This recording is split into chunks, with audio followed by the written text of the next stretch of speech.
سلام متعنا هبلنا زخبركم تخطاتلتي تلفزيون تግራይ ዜናታት ቀትሪ ሰዓት 6 ፍርቃን ሒዝና ቀሪብና ኣለና ዜናታት ሰዓት ብምራሓ ነተኸልት ክፍለ ብምልክት ቋንቋ ሰለሞን ሃይሉ ምስ መላእ ሶማያ ስቱዲዮ ቴሌቪዥን ትግራይ ብምዃን ሓቢርናኩም ጻንሒት ክንገብር ኢና ሰናይ ምክትታል ናብ ፈላማይ ዜና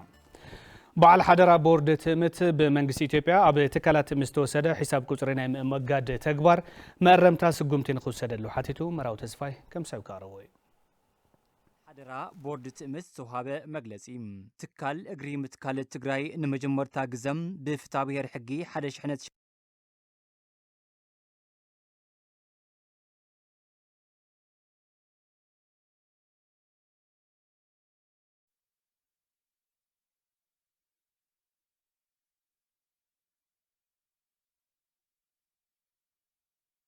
ሰናይ አቢሮ ፍትሒ ብሔራዊ ክልላዊ መንግስት ትግራይ ተመዝገበም ናይ ህዝቢ ትግራይ ትካል ምግባረ ሰናይም ዕላማት ምድማ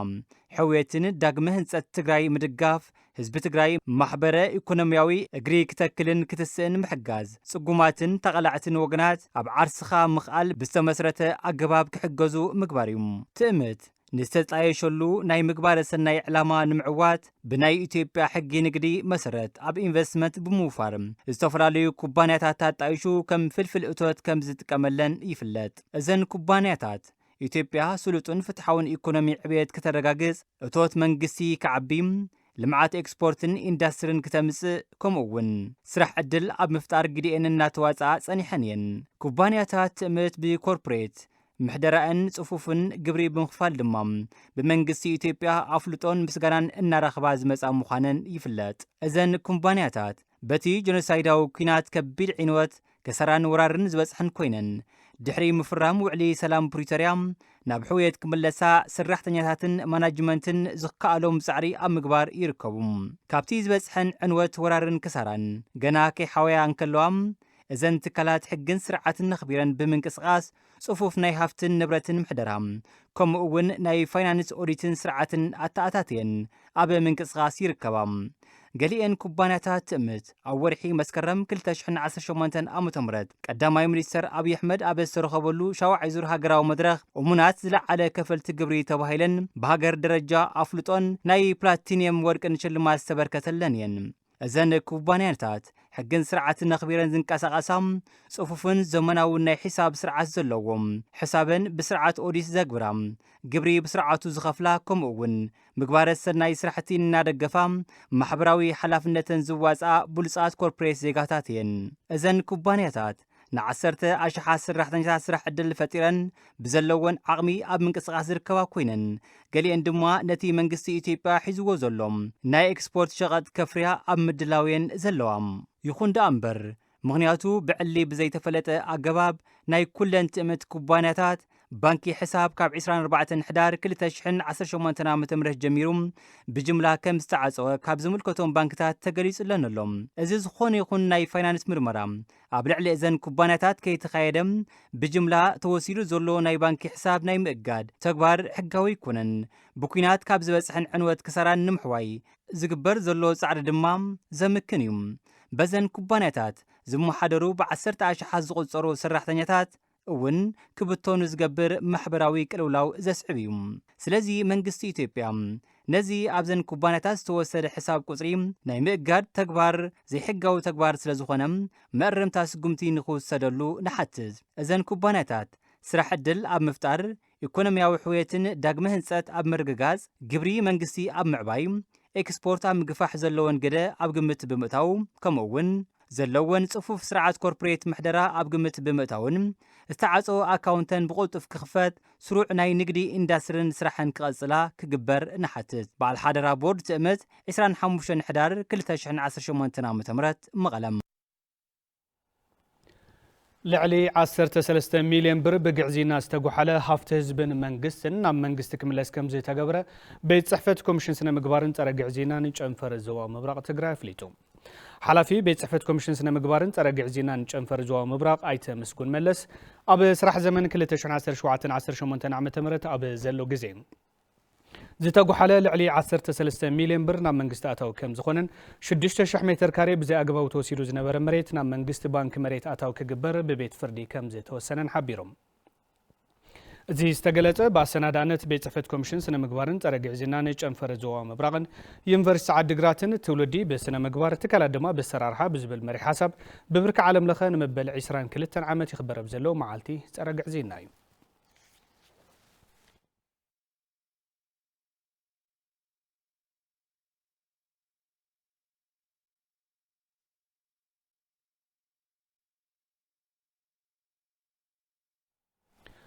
ቢሮ ጥዕና ትግራይ ካብ ታሕሳስ 6 ክሳብ 9 2018 ዓ.ም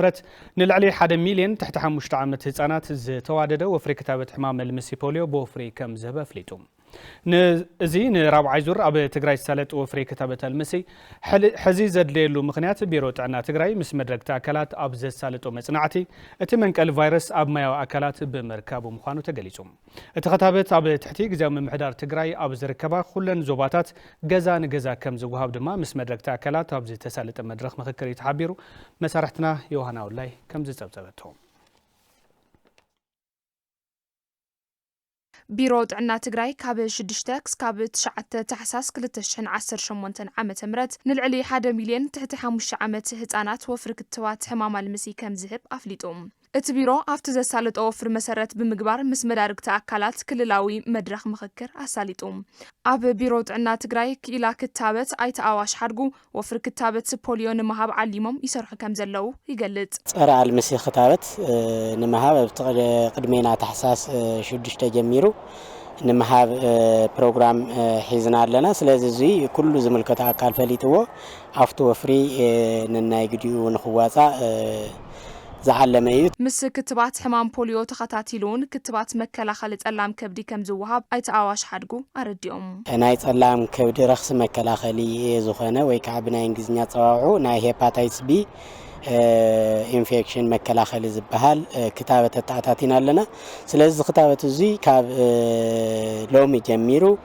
ብዝምልከቶም ኣካላት ኣፍልጦ ደብዳቤ ካብ ዝተጻሕፈሉ እዋን ጀሚሩ ትካላት ጥዕና ኣብ ግልጋሎት ኩዕል ተዳሊና ኣለና። ስለዚ ኩለን ኣብ ትካላት ጥዕና ዝወለዳ ኣዴታት ኮና ይኽእላየን ካብ ዓቕሚ ንላዕሊ ኮይኑ እውን ኣብ ገዛ ዝወለዳ ኣዴታት እውን ሓዊሱ ኣብ ውሽጢ 24 ሰዓት ዝግልጋሎት እዚ ክረኽቡ ህፃውንቲ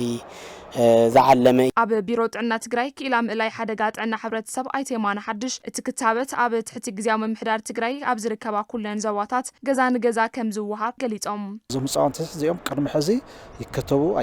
ኣይከተቡ ብዘየገድስ ኩሎም ብሓባር ይክተቡ ማለት እዮም። ካብ 6 እስካብ 9 ታሕሳስ ዘሎ መዓልቲ ማለት እዩ። ተንጥሙር ጥዕና ቤተሰብ ገዛ ንገዛ እናኸዳ ስለ ከተባ ሕብረተሰብ ነዚ ፈሊጡ ደቁ ኣዳልዩ ክጸንሕ ክኽእል ኣለዎ ማለት እዩ። ስለዚ ክናብ ከባቢ 1 ሚልዮንን 68,491 ዝኾኑ ህፃውንቲ ቆልዑት ክንክተቡ ያው ታርጌት ጌርና ተላዒልና ኣለና ማለት እዩ። እቲ ክታበት ካብ ዝመጽእ ዝኸፍአ ሕማም ልምሲ ኣቐዲምካ ንምክልኻል ዝኽእል ከም ዝኾነ ተሳተፍቲ እቲ መድረኽ ገሊጾም። እዚ ስንክልና እዚ ሓደ ግዜ እንድሕር ተፈጢሩ ክድሕነ ይኽእልን ኦሮማይ በቃ ንኹሉ ግዜ ስንክልና ኮይኑ ተሰንኪሉ ዝነብር ህፃን ማለት እዩ። ስለዚ ኣብቲ ሕብረተሰብ ነቶም ህፃውንቲ ጥዕያ ዝኾኑ ዜጋ ይፍጠሩ ኣለዉ ማለት እዩ። ስለዚ ጥዕያ ዝኾኑ ዜጋ እንድሕር ተፈጢሮም ከዓመይ እቲ ሕብረተሰብ እውን ተጠቃሚ ይኸውን፣ እቲ መንግስቲ እውን ተጠቃሚ ይኸውን። ጥዕና ዘለዎ ወለዶ እንድሕር ክርከብ ኮይኑ ካብ ህፃንነቶም ጀሚሩ ብሕክምና ዝወሃቡ ትምህርቲ ብዝግባእ ክከታተሉ ኣለዎ እምበር ምንም ሃይማኖታዊ ኣስተምህሮ ዝቃረነ ኣይኮን። ስለዚ እዚ ወለዲ ክፈልጥዎ ይግባእ ማለት እዩ። በብዙሕ ጻዕርን ወጻታትን ዝረኸብዎ ምህርቲ ብዘይግቡእ ድግስ ከይባኸነ ጥንቃቐ ይቕረታ ጥንቃቐ ከም ዝገብሩ ሓረስቶት ወረዳ ቀይሕ ተኽሊ ገሊጾም። ቤት ጽሕፈት ዘፈር ቁጠባታ ወረዳ ብወገኑ ኣብ ክረምታዊ ማእቶት እዚ ዓመት ልዕሊ 249,000 ኩንታል ምህርቲ ክሕፈስ ትጽቢት ከም ዝግበርን ምስ ሕሉፍ ዓመት እንትነጻጸር ድማ ብ30,000 ኩንታል ከም ዘዛይደ ኣፍሊጡ ንጸብጻብ ንጉስ ኣማረ ጎይቶም ንጉስ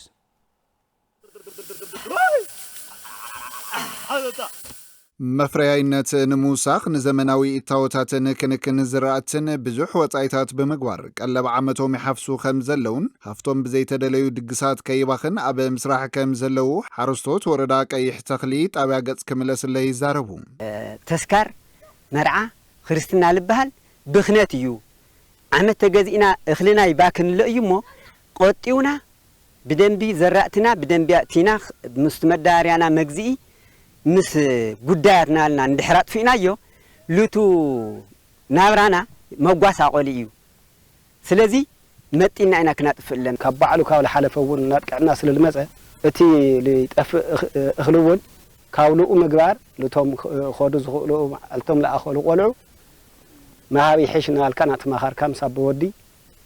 يوتو حدا لهوت لوت حرت سوون بو تردي بو يسرح له أب طابع قط كملس اللي زمن مهرتي كل تشان 10 شمونتن عام تمرت كابز تزرعت 950 هكتار مريت لعلي 25 شح كنتال مهرتي أب مكاب كم زركبن مسحلو في زمن مهرتي انت نتعصر لعلي 6 شح كنتال وسا كم زلون كيلا زراتي طابع قط كملس اللي من اسي اشوت ملس يقلت وانا نايت عند زرعتنا زبهالو اب عفونا طاف ندغوشان ديم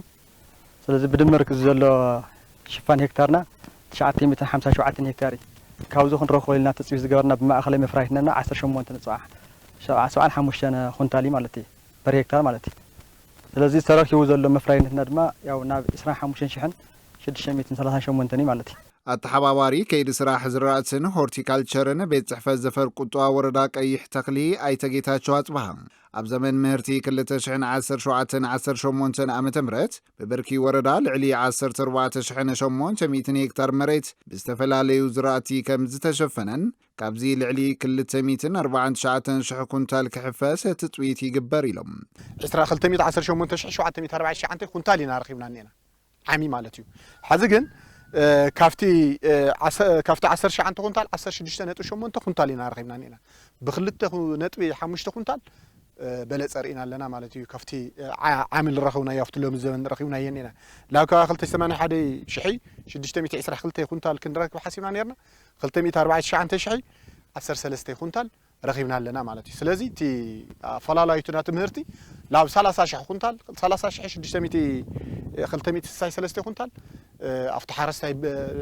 ترف مرأي مالت صبوق أيو اتي مهرتي مساب حلوف عامت استرخب مهرتين تنتاتر بالعلي 30 كنتال عبيت كم زرعين مباخانا يتحساسبان تقبار النمو قدمان بزتوادد ملكوعو يسرح مهلاو اتومت تحباباري أبريهم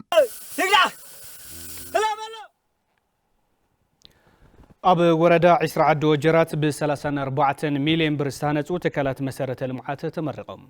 بتصحفة داقم هنسة تقراي ببروجكت سري آر بالعلي 353 مليون بر. أب وردا 10 عدو جرات يسرحوا من يسقونوا من كاب زلو 59 بروجكتات مسارة المعات اتهم 3 نمرقا بكيهم. اتهم نمرقا بكيهم زلو مسارة المعات قدماي بركي بيت مرت عد مسنو خلاي بركي بيت مرت قدماي ويانا عد قيحن صروي زي 6 ماي كتما عد قيحن كام زخونة تقليزهم. حلفي بيت صحفة داقم هنسة حويتنا تقراي انجنر تيدروس قبرز قابهر زون بروجكتات ب 16 ورداتات تقراي سرح مهلاهم بمقلات محبرة قطباوي تقامات حبرس مفتاح عبي جام كم زلوهم تزاريبهم كاب هنسة تنس اقنانتنا ابيات تمرتي بتوساقي 35 كمبيوترات بحاجز كم زي تركبوا نفليتهم زي تسرحون استتقنون مسارة المعاتات هزبي بناتين تكحلبوا مونه تلابيهم نبرت تخباب بقدوم نتوم سرحتي بممسكن أب سريتهم بروجكتات أخول كتتلك جبرن كانوا تجمعات حور السمن مفتاح بتقرأت كسرحن تلابيهم كم تبصاب ساميل جبرتاتيوس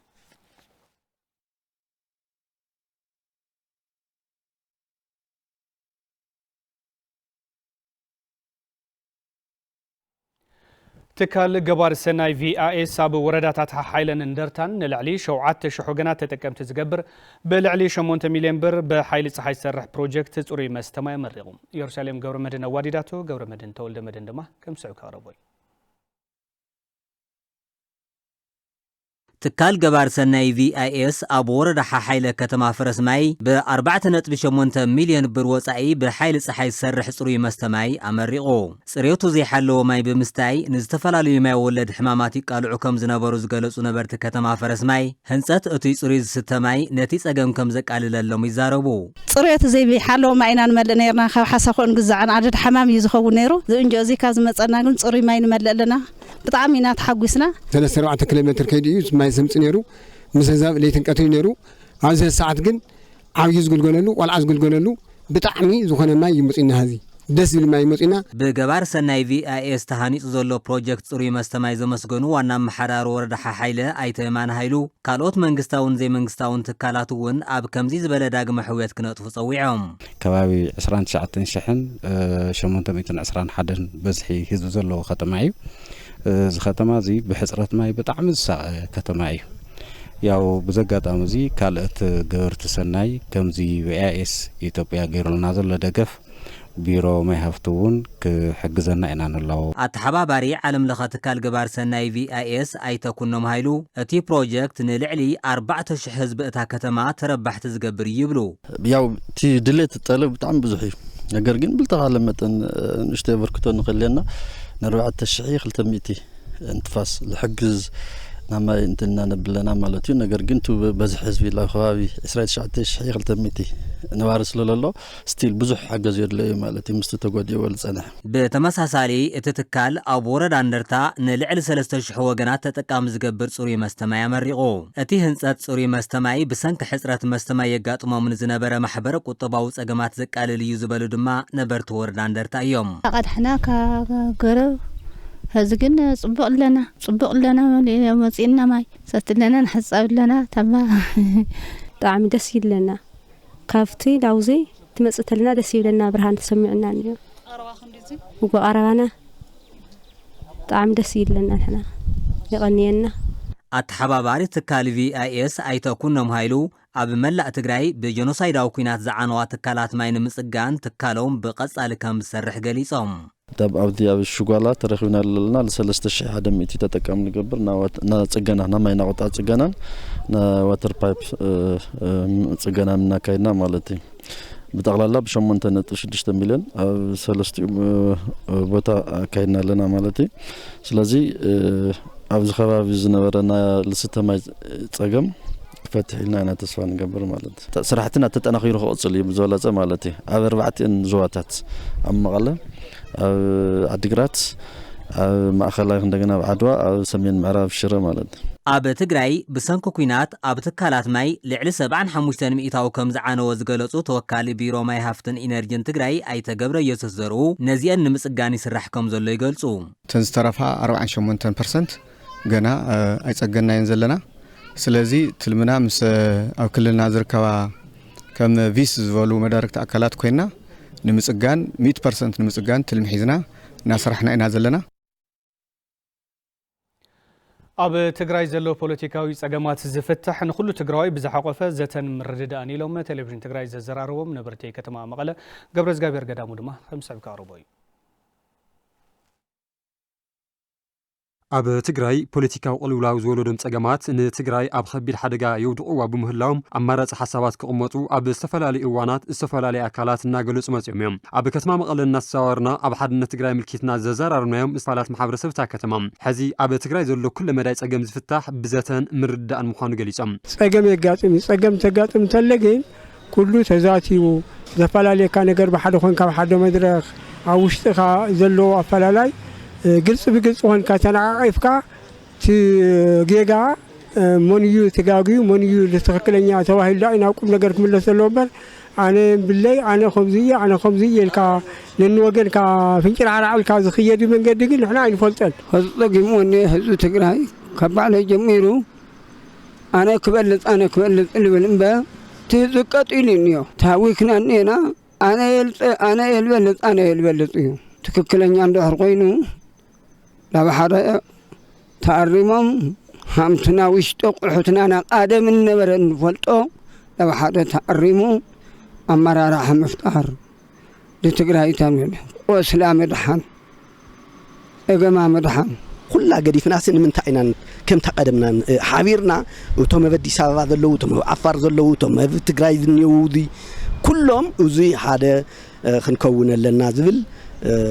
صنع كارت فعلالي أنا وخمن باري كاوقول كعبي كمان سيك تفعلالي سمعيه وزف فعلالي زي بتعم يزو زخون نزله حدنا تجارز بتن زخون يخون من قصاص دو كبلن زلقنا زلوا سلام نكراجس عندما حبر أو سرح كم تسلب يجنزبهم بس سير عند تعالى سل زمت عند علامة سلامي سلام سلند اللي ما خلوا بسلام كوينو سدوداتنا ون عدمكم الله سو نحن نقول بسلام كويننا خلنا بردكنا كم هارو حزقين بالسفر على ملك عسيلك لأن وعدنا زي مع عسيلك تحدوتي خوينو هوكت النية هوكت زيو زوجر من قدي ذات قال بعض الله تسفان قبل لنا حزب تقرايسي سلام يزدلي بطعم بحقس نذا سلامس بطعم نافقوا ذلو زم دنيو أفلالاي ذكور ذلو أكلات ناب حدا خموتو ناب حدا موت يوم تحفرة السفنة ذدول يترك تالبي كسمعو حدنت تجارو نمملاس حق من جساو جزءات مريت تجري خونه تمازابل توجنات وسان جدا كم زلون يجلسون. قدام لسانو هبتم لسانو قبل هبتم دقم لسانو تمازابلتي والناس إنهم هذو تجري ترسلي. أفتاناي لا لونت مريتنا بالتفعل عليه ملكو بذي بإيرترا يكون بذي بمحرا يكون بذي بدو يكون بتليد ما سبيشالي أبناي تفانقلت معرف تجري حمر هذا لو معلتي سونتنا يقنطط له تزارون تلو بتوع المسارات تتغيرا حزبنا عب مربوتنكم لسلو زغبر كنتاتهم عبيت يمرا مزلو بو انت زفصملنا إلا تسفان قبرلنا كوميشن انفستمنت تግራይ ክላስተር መቐለ ኣብ 2017 ዓመተ ምህረት 114 ፕሮጀክታት ካብ ብርኪ ናብ ብርኪ ከም ዘሰጋገረ ፍሊጡ እቶም ዝተሰጋገሩ ኢንቨስትመንታት ድማ ንላዕሊ 3000 ወገናት ዕድል ስራሕ ፈጢሮም ኣለዉ መራው ተስፋይ ተወሰኸለው ኮሚሽን ኢንቨስትመንት ትግራይ ክላስተር መቐለ ኣብ 2017 ዓመተ ምህረት 114 ፕሮጀክታት ካብ ብርኪ ናብ ብርኪ ከም ዘሰጋገሩም ሓላፊ ቤት ጽሕፈት ክላስተር መቐለ ኣይተ ጸጋይ ብርሃነ ኣብሪሆም ኣብ 2017 ናብ 114 ዝኾኑ ፕሮጀክታት ካብ ሓደ ብርኪ ናብ ካልእ ብርኪ ዝተሰጋገረሉ ከም ክላስተር ብርክት ዝበሉ ኣብ ናይ ኮንስትራክሽን ዘርፊ ዝነጥፉ እዮም بفولي أب هوتيل توريزم زنطفون له أما حبر أقول قالوا تاب تمرتنا بتعنانون بركع زنط فلو كباب 15 زخانقن أب إندستري زنط فيهم عبر 2017 عام تمرت نلعلي 3 حدا 100 وجنات بزوم سبب هافتي أب كتما مقلة عدل لسرح كم مستفترة أي تسقاي يجنزبوم لعلي 3 حدا 100 زخون سرح عدل تفتيرو مالتي أبزيت حدا شحن 579 زخون بقوام سرح عدل زتفتري حدا شحن 540 زخون دما بجزياوي زتفتري كابزيوم ناب كبابي 800 36 زخون دما نايدك أنستيو تصادفو ኣለዎ ኣብ 2018 ዓመተ ምህረት ኣብ ከተማ መቐለ ሓድሽ ኢንቨስትመንት ፍቃድ ዝወሰዱ ሰብ ሃፍቲ በዝሒ 71 ኮይኖም ካብዚኦም ቶም 32 ኣብ መፍረይቲ ንምውፋር ፍቃድ ዝወሰዱ ምዃኖምን ን395 ወገናት ዕድል ስራሕ ፈጢሮም ኣብ ምንቅስቃስ ከም ዝርከቡ ኣይተጸጋይ ኣብሪሆም ናይ 2018 ቀዳማይ ረብዓ ዓመት እውን ናብ 375 ዝኸውን ስራሕ ዕድል ብቀዋምን ብግዚያውን ዝተፈጠረሉ ኩነታት ይዘሎ ማለት እዩ ኣብዚ ሕዚ እዋን ኣብ መቐለ ኢንዱስትሪ ፓርክታት ካንጹ ዝኽእሉ ሰብ ሃፍቲ መጽዮም ዘሎ ኢንዱስትሪ ፓርክ ዝኣክል ሙኻ ተጋሩ ወይ ከዓ ሰብ ሃፍቲ መጽዮም ኣሎ እዚኦም ክንደይ ዝኣክል ስራሕ ዕድል ይፈጥሩ ኢልካ እንድሕር ወሲድካ ኮይንካ ሓደ ንእሽተይ ከተማ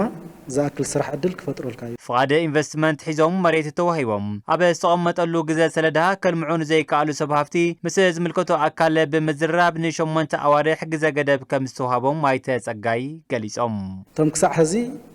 መሬት ይብናዮም ብትልሞ መሰረት ዘይከዱ ክፍተት ዘለዎም ኮሚሽን ክኸዶ ዝኽእል ናይ መወዳእታ ዕድል መጠንቀቕታ ካልኦት ወዲዩ ንውሳነ ናብ ፕሬዚደንት ግዚያዊ ምሕዳር ቀሪቡ نموداتا شمونت ورحي هابوهم تباهلنا بألكع تاوعلم ريفايز غيرنا يالنا أب سمين أمريكا زركبو تجارو دياسبورا بالعلي 300 مليون بر أب وردان دابات أحما أب لمعات نهبي نتفو كم زلو كوميشن انفستمنت تجراي قليتهم اتكوميشن نتوم أب لمعات نهبي استوافرو سبهافتي كاب ناب مفرين نتنخسجاجرو أدلا يدقاف كم زجبرو نفليتو نبو سمار زواردو زبزابة قبر مسكال كيروس كم سعو كاروبوي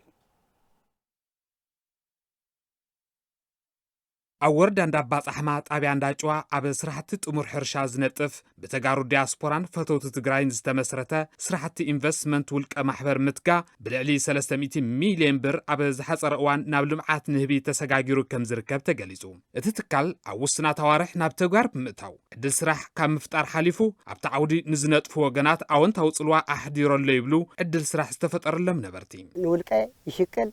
نحنا كعشر دش توارد يأتينا أو زيو دموز نشرفينا بتاعمي صبو قسقاسي صبو طقمي تمكرة تجميرنيو 460 نهبات يوم قنيو بالسنكي تز حالفة بعدا ورار زن شدشت شوعة قجلة زنورا بزكوابي تن شدشت قديما أوزين هم متأتتاو مسجمرة نايزي مرأة ياريهم هذه بربعته بسلسته بخلته زي جزئت يلا نزو كله معدن يجوتا تريوه ويزنيه بولك تعدله مدرب هذا خوين زنورة نايزي تمكرة أتاتيهم مخانوم تهزي بزيو بتعمي بعد ما ينتمس هفتم إنفنسنتي أوزيو ناي سرح خام مقيار لوت اللويلو تهزي بتعميو حقوس زخون ኢንቨስትመንት ምትጋዕ ዛጊድ ልዕሊ 450 ንህቢ ኣተኣታትዩ ከም ዘሎን ንቐጻሊ እውን ጠለብ ሕብረተሰብ ንምምላእ ኣጠናኺሩ ከም ዝቕጽለሉ ሓላፊ ርክብ ህዝቢ ትካል ኣይተ ዘርኡ ተሰማ ይገልጹ ናይ 300 ሚልዮን እዩ ኣጀማምሩ ህዝግና 1.4 እዩ ዝሰርሕዎ ዘለዎ ኣሰራርሓ እዚ ብላክ ቢ ዝበሃል ካምፓኒ ናይ ተጋሩ ስብስብ ኣብ ሰሜን ኣሜሪካ أتفلالي بوتا زركو تجارو سرحوا زلوا بتعمي أمريكا زخون سرح ناب شو عتم يكون قفني غانا أو زي 400 سستان زخون نميز حزق قفنيو زي يوم قال يوم سلسلة يوم كولدو قلت عشان 10 شو عتنا جمرنا تري واللهم أبسرحتنا غانا خلق صلينا تذكر نأسا 3 سرحتنياتات عدل سرح كم زفترن ناي 300 مليون እዩ ኣጀማምሩ ህዝግና 1.4 2.3 ሚልዮን ቅርሺ ውፅና ናኒ ናብ ዝኸባቢ ዘለው ናይ መዓልቲ ሰራሕተኛታት እዚ ኮንስትራክሽን እዚ ንምስራሕ ናብ 30 ዝኾኑ ሰራሕተኛ ኣለውና ቋምን ግዝያውን ስለዚ እዚ ሪኦም ከዓ ካልኦት ተጋሩ እውን ኣብዚ ፓርቲሲፔት ንኽገብሩ ፀውዒትና ነቕርብ ካብ ማይ ቅነጣል ካብ እንዳባፅሕማን ከባቢ 500 ሄክታር ተስፋ ዝረኸቡና የለው ናቱ መያኽልና እዚ ናብ 200 ሰራሕተኛ 200 ሰራሕተኛ ዘለዎ ካምፓኒ ንምግባር ኢና ንቃለስ ዘለና በዓል ሙያ ገምጋም ክትትልን ደገፍን ስራሕቲ ኢንቨስትመንት ኮሚሽን ኢንቨስትመንት ትግራይ ኣይተ ኣረጋው ሃይሉ ሓላፍነቱ ዝተወሰነ ውልቀ ማሕበር ኢንቨስትመንት ምትጋ ኣብ ልምዓት ንህቢ ዘተባብዕ ስራሕቲ ከም ዝወገነ ብምግላጽ ንኸምዚ ዝኣመሰሉ ኣልማዕቲ ትካሎም ኣድላይ ደገፍ ከም ዝገብር የረጋግጹ ከምዚ ዓይነት ናይ ስራሕ ተወግሶ ዘለዎም ሰሃፍቲ ያው ብምድጋፍን ብምትባዕን معد دخل خلي بكل الدرجة بفدرال درجة ممرحتات أواجات مسارات غيره بهاجر درجة ونلي نا إنفستمنت متابعتات ياو نسوين نخط قومو بحسابي خنت ممرحتات تمركزنا خنحجزهم من ندلي وخالي ون بقى نقوم زق بقى خلي كم بيرو تجسنا خنحجزهم من زخبركم تملكتنا كابزي بمقصال صبصوات سبورت زعلتنا انا وخم كنقرب صبصوات سبورت تعدن وصان دما دحرز حصار مسغاغريت مسارحتنا حيلم كيروس حيزلنا كقربي سنان كتل سلام متعنا هبلي دحند صنحكم زخبركم تملكتنا نساع زبلنا حبريت سبورت حيج قرب لخو سنه مكتل استقبرلنا دغاف عتقين زبلت وصيت زلعلنا يكبلو ابالات بروجكت اتلتكس كتما مغلقليصوم فيدريشن اتلتكس ኢትዮጵያ ንሽድሽ ፕሮጀክታት አትሌቲክስ ትግራይ ዕጥቃው ድጋፍ ምግባሩ ዝዝከሪው ንጸብጻብ ሕሉፍ ዕቋር ጽጋብ ዘፈር ከም ሰብ ከቀርቦይ ኣብ ትግራይ ካብ ዝርከባን ብፌደራል ደገፍ ዕጥቂ ካብ ዝግበረለን ፕሮጀክት አትሌቲክስ ሓንቲ ዝኾነት ፕሮጀክት አትሌቲክስ መቐለ ኣብዚ ዓመት እውን ደገፍ ናውቲ ዕጥቂ ስፖርት ተገይርላሉ ዝተገበረሎም ደገፍ ዘመስገኑ እቶም ኣባላት ንዝበለጸ ውጽኢት ከም ዘለዓዕሎም ድማ ይገልጹ احنا موجي ناي مبزحته ليفل يا تحت ليفل بعلو لخل مبزحته تردي كان سلازي ጫማ እንድሕር ለይብልኻ ጫማ ክብካተሎ ክዳን እንድሕር ለይብልኻ ክዳን ክብልካተሎ ዝኾነ ኣብ ኣእሙሮኻ ልተሕድሮ ስምዒት እንዮ እዚ ዓለም ለኻዊ ኮይንኻ ወይ ሌላ ዝኾነ ፅቡቕ ውፅኢት ተምፂኻ ትርእየሉ ሕልሚ እኒዮና ኣኻ ለውፆ እንትን ደስ በሃሊ እዩ ተረዲእካዮ ዶ ደስ በሃሊ እዩ ብጣዕሚ ደስ ይብል ነቲ እዚ ክዳን እዚ ተዋሂብካ ብዚ ትጎይት ኣለኻ ንባዕሉ መልእኽቲ እኒአዎ በተለይ ካብ ትግራይ ወኪሎም ብምኻዶም ንኣና ለፅቡቕ ጅማሮ እዩ ካብ ትግራይ ኣትሌታት እኒአው እዮም ብዝብል ሓሳብ መፅኦም ኳስ ሪኦምና እዮም ዕጥቂ እዚ ዝሃቡና ባዕሎም መፅኦም ሂቦምና እዮም እና ኣብ ትግራይ ኣትሌት እኒአው እዩ ንኽብልስ ኣብ ውሽጦም ሳምሃም ድሕድሩ ገይርዎም እዮም እሶም ብምኻዶም ብጣዕሚ ሕጉስቲ እየ ንፕሮጀክትና 23 ተምሃሮ ኢና ተሃዩና ብጣዕሚ ደስ ኢልና እዩ ብውጤትና መቐለ ፕሮጀክት ኩልሻዕ ሓሪፍ ውጤትና ነምፅእ ካብተን ኣብ ትግራይ ካብ ዝርከባ ፕሮጀክት ኣትሌቲክስ ውፅኢታውያን ኣትሌታት ናብ ጋንታታት ብምጽምባር ኣብ ቅድሚት ትስራዕ እያ ዝበለ ኣሰልጣኒ እታ ፕሮጀክት ኢንስትራክተር ኣዱኛ ሓጎስ እቲ ሕዚ ተገይሩ ዘሎ ደገፍ ዕጥቂ ስፖርት ብሉጻት ኣትሌታት ኣብ ምብቃዕ ሓጋዛይ እዩ ይብል። እዚ ብሓፈሻ ክረአ ዘሎ ውፅኢትና ናብ ክለብ ብምስጋር ይኹን ኣብቲ ናይ ክልል ወኪል ካብ ምኻድ ክልል ወኪሎም ካብ ዝኸዱ ኣትሌታት ኣብ ትግራይ ብዙሓት ኣለዉ። ሓንቲ ኣዝያ እንተናእሰስ 5 6 7 ቆልዑ በብዓመቱ ኣብ ዝግበር ውድድር ወኪሎም ሆድዮም እስከ 10 ዝኸዱ ወቅትሎ ሕዚ ዕጥቂ ተዋሂቡ ማለት ሓደ ኣትሌት በቃ ጫማ ተዋሂቦም ኣሎ ስፓይክ ተዋሂቦም ኣሎ ዎኪንግ ሹዝ ኣሎ እና ስፓይክ ኣሎ ትሬኒንጎም ብሰማለ መልክ ንክሰርሑ ይሕግዞም ካብኡ ኢኒሺየት ኮይኖም ድማኒ ብሙሉ ልብነት እዮም ዝሰርሑቶም ቆልዑ ዕጥቂ ድሕር ዘይብሎም ሕዚ ስሪኦም ኣለዎም ገሊኦም ምሳና ዘሎ ቆልዑ ጫማ ኮንጎ ዝገበሩ ኣለዉ ሻባቶ ገይሮም ድጎዩ ኣለዉ እሱ ናይ ባዕሉ ሳይድ ኢፌክት ኣለዎ ኣብቲ ብቕዓቶም ምርጋፅ ኮነ ኣብቲ ጥዕንኦም ናይ ባዕሉ ሽግር ኣለዎ ስለዚ ዕጥቂ ክዋህቡ ተለዉ ሕዚ ወለዶምን ይሕግዞም እዮም ኦልሬዲ ኣዌር ድሶ ዝኾኑ ማለት እዩ ስለዚ ዘራርም ወለዶም ብከምዚ ድጋፍ ክመፁ ስለ ድማኒ ንሶም ላይ ይለዓሉ ካልኦት መናእሰይ ድማ ሰገናት ድማ ክመፁ የበረታትዐና ማለት እዩ። ኣብዚ ዓመት ን6 ፕሮጀክት ኣትሌቲክስ ደገፍ ናውቲ ዕጥቂ ስፖርት ከም ዝተገበረ ዝሓበረ ኣብ ፌዴሬሽን ኣትሌቲክስ ኢትዮጵያ ኣባል ፈጻሚ ስራሕ ቢንያም ምሩፅ ብዘይተፈለጠ ምክንያት ዝተቐነሳ እተን 2 ፕሮጀክት ኣትሌቲክስ ምስ ዝምልከቶ ኣካል ብምዝራብ ናብቲ ቅድሚ ኩናት ዝነበረ ኩነታት ንክምለሳ ጻዕሪ ይግበር ከም ዘሎ ይዛረብ። በዚህ በትግራይ ያሉትን 8 ፕሮጀክቶች እየዞርኩ ነበረ። ኣብ ትግራይ ኣብ ዝርከባ 8 ፕሮጀክታት ኣትሌቲክስ እናዞርኩ ገምጋመ ካይደ እዩ። ኣብተን 6 እውን ደገፍ ዕጥቂ ስፖርት ጌርና ኢና ቅድሚ ኩናት 8 ፕሮጀክት ኣትሌቲክስ እየን ነይረን ምክንያቱ ግልፂ ብዘይኮነ ግን እተን 2 ተቐኒሰን ሕዚ ግን ምስ ፕሬዚደንት ፌዴሬሽን ኣትሌቲክስ ትግራይ ብምዝራብ እተን 2 ክምለሳ ክንሰርሕ ኢና። ፕሮጀክቶች ለመመለስ ከትግራይ አትሌቲክስ ፌዴሬሽን ፕሬዚዳንቶች ስራ አስፈጻሚ ጋር ተወያይተናል። ንፕሮጀክት ከተማ መቐለ ሓዊሱ 6 ፕሮጀክት ኣትሌቲክስ ኣብዚ ዓመት እውን ደገፍ ናውቲ ዕጥቂ ስፖርት ከም ዝተገበረለን ተሓቢሩ ኣብ ዓበይቲ ውድድራት ንምስታፍ ዕላማ ጌርና ንሰርሕ ኣለና ክብሉ ኣባላት ጋንታ ኩዕሶ ስክዔት ከተማ ዓዲግራት ኣፍሊጦም ኣለዉ። ብርሃነ በየነ ዝራሪቦም ከም ሰብ ክቐርብ እዩ። ኣብ ዝሓለፈ ውድድር ዓመት ብሉፅ ውፅኢት ዘመዝገበት እያ ጋንታ ኩዕሶ ስክዔት ከተማ ዓዲግራት። ፋኒኤል ግርማይ ናትናኤል ፀሃየን ሽሻይ ገረዚሄርን ኣባላት እታ ጋንታ እንትኾኑ ኣብ ዝሓለፈ ውድድር ዓመት ዝረኸብዎ ልምድን ዓቕምን ንምዕባይ ጠንኪሮም ይሰርሑ ከም ዘለዉ ይዛረቡ። ኦልሬዲ ኩሉ ነገራቶም ሰውዮም ንባስኬትቦል ክብሉ ኣብዚ ከም ዝትሪእዎ ዘለኹም ብሓሪፍ መልክዕ ስልጠና እናተኻየደ ትሬኒንግ ደሳሊ ኣብ ሰሙን 3 ግዜ ንሰርሕ ኣለና ዝተኻለና ዓቕሚ ኣብ ደሳሊ ካብቲ ውድድራት ብዙሕ ልምዲ ኢና ቀሲምና ኣሉ ብዙሓት ሻምፒዮን ኮይና ኢና ካብቲ ሻምፒዮን ድማ እናተምሃርናና ለውጥና ገበርና እናመሓሽና ኢና ንኸይድ ዘለና ናፃል ድማ ቆንጆ ንሰርሕና ኢና ንኣምን ጋንታ ኩዕሶ ስክዔት ከተማ ዓዲግራት ኣብ ትግራይ ዘሎ ምንቅስቃስ ኩዕሶ ስክዔት ንምምሕያሽን ትግራይ ብምውካል ናብ ፕሪምየር ሊግ ኢትዮጵያ ንምሕላፍን እቲ ቀንዲ ዕላምኦም ምዃኑ ወሲኾም ይገልጹ። 2018 ኣብ ኢትዮጵያ ፕሪምየር ሊግ ንምስታፍ እዩ በጀት ብቻ እዩ ዘድልየካ ኩዕሶ ስክዔት ፕሪምየር ሊግ ንምእታይ ያው ሓደ በዓል ሃፍትና ትካላት እናዋጋዕና ንርከብ ያው ተስፋና ፕሪምየር ሊግ ንምስታፍ ዓብይ ለውጢ ዓወት ንኽነምፅእ ከምኡ እናልና ድማ ዕቤት እናተገበረ ኦልሬዲ ናብ ናይ ሃገራዊ ይኹን ዝተፈላለዩ እንትናት ባስኬትቦል ንኽዓቢ ንምግባር እዩ። ናይ ኢትዮጵያ ሻምፒዮን ምዃን ታርጌትና ወይ ከዓ ዝሕሸኻኡ ናይ ኣፍሪካ ገለ እውን እንተኸይልና ክንፅዕሪና ብደንብ ድማ ንሰርሕና ተስፋ ንገብር። ምንቅስቃስ ኩዕሶ ስክዔት ትግራይ ንምንቕሓን ኣድላይ ትኹረት ገይሮም ስልጠና ይሰርሑ ምህላዎምን ብደረጃ ትግራይ ውድድር ኩዕሶ ስክዔት ንምድላው ኣብ ምንቅስቃስ ከም ዘለውን ዝገለጸ ድማ ኣሰልጣኒ እታ ጋንታ ኢንስትራክተር ሙሉጌታ ኪሮስ እዩ። እቲ ባስኬት ናብ ዝለዓለ ደረጃ ንምብፃሕ ከም ሓደ ጋንታውን ከምኡውን ኣብ ትሕቲኦም ዝኽተሉ ፕሮጀክት ሓቒፍና ንንቀሳቐስ ኣለና ኢና ምስ መዓት ፀገማት ማለት እዩ እና ኣጠቃላይ ከም ትግራይ ናይ በፂሕካ መልሲ ውድድር ንምጅማር ኢና ዛ ዓመት ትልሚ ሒዝና ዘለና ተተሳኺዑን ኣብቲ ናይ ፕሪምየር ሊግ ተሳትፎ ንምግባር ኣብኡ እናፃዕርና ኢና ንርከብ።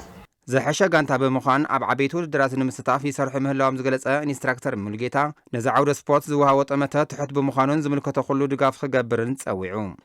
ኣብዚ ዘሎ ስፖርተኛ ካብ ብዙሕ ነገራት ርሒቑ ኣብዚ ውድድር እዚ ተጠቃማይን ተሳታፋይ ንክኸውን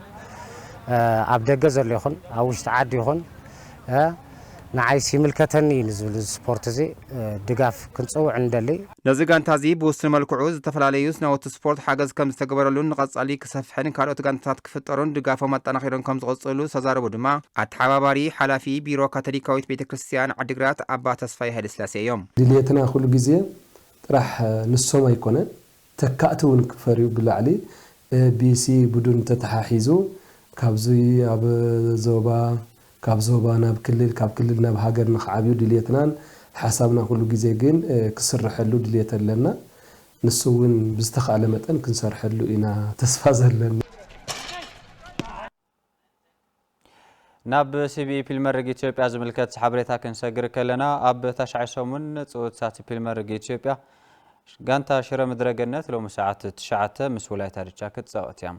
ኣብቶም ሕሉፋት ፀወታ ዝሓሸ ውፅኢትና መዝገባ ዝረከባ ዘንጋንታት ብፍላይ ድማ ጋንታ ሽረ ምድረ ገነት ኣብቶም ሕሉፋት ክልተ ፀወታታት ዓወት ምዝገባ ዝዝከር እዩ ብዘይ ሰልጣኒ ዳንኤል ፀሃየ ናብ ሜዳ ናወረደት ዝቐነየት እታ ጋንታ እቲ ሰልጣኒ መቕፃዕቱ ወዲኡ ሎሚ ጋንትኡ ክመርሕ እዩ ጋንታ ሽረ ምድረ ገነት ክሳብ ሕዚ 8 ፀወታታት ተካይዳ ኣብ 3 ዓወት ብ3 ማዕረ ብ2 ስዕረት ብምትንጋድ ብ12 ነጥቢ ኣብ ታሽዓይ ደረጃ ትርከብ ጋንታ እያ መጋጥምታ ወላይታ ድቻ ድማ ብ6 ነጥቢ ኣብ መበል 17 ደረጃ ኣላ ብወገን ጋንታ ሽረ ምድረ ገነት ኣድዩ ተስፋዬ ብመቕፃዕቲ ፀጋ ኣብ ዮሃንስ ኢሉ እውን ብሩክ ሓድሽ ድማ ብጉዳት ኣብ ፀወታ እዚ ከም ዘይስለፉ ተረጋግፀሉ ኣብ ካልኦት ገጥማት ወላል ዩኒቨርሲቲ ዓዲግራት ምስ ኢትዮጵያ ንግድ ባንክ قلعت قدم مقالة 7 درتا مس فاسيل دما على السنبت كرخبان نتليق سيداما بونا ب19 فاسيل ب16 قدس كيركس دما ب15 نطبي كاب قدم حساب سالساي بمقان نمرحو يركبا ተጠቅመዋል ምድረገነት ሽረ ማርክ ስንታየ ወላጄ አማካይ ክፍሉ ጥምረት እጅግ በጣም ድንቅ ነው ልምዱ ማግባቡ የተጠቀመ ይገኛል በኃይሎ ሽመክት ጉክሳ በላይ ማጥቃት እንቅስቃሴ ተካልኝ ደጀኔ ከጨዋታ ውጪ አይደለም ጨዋታው ማኔጅ ያደርጉ ይገኛሉ ደጋፊ ይኖር የኦሌ ታይም ነው ያንዳንዱ ፓስ ላይ زخبركم تملكتنا كاب تلفزيون تግራይ ነሳዕ ዝበልና ሕብሬታ ስፖርት ዚኣቶም ነይሮም ንምከታተልኩም ምስጋን ኣብ ተኸልትኩም መልሰኩም زخبركم تملكتنا نساع زحزنا معلتاو زيناتات أبزي زازيمنا سلت مكتالكم كبرتها بالنا ببزلكم ودما بروح معلتي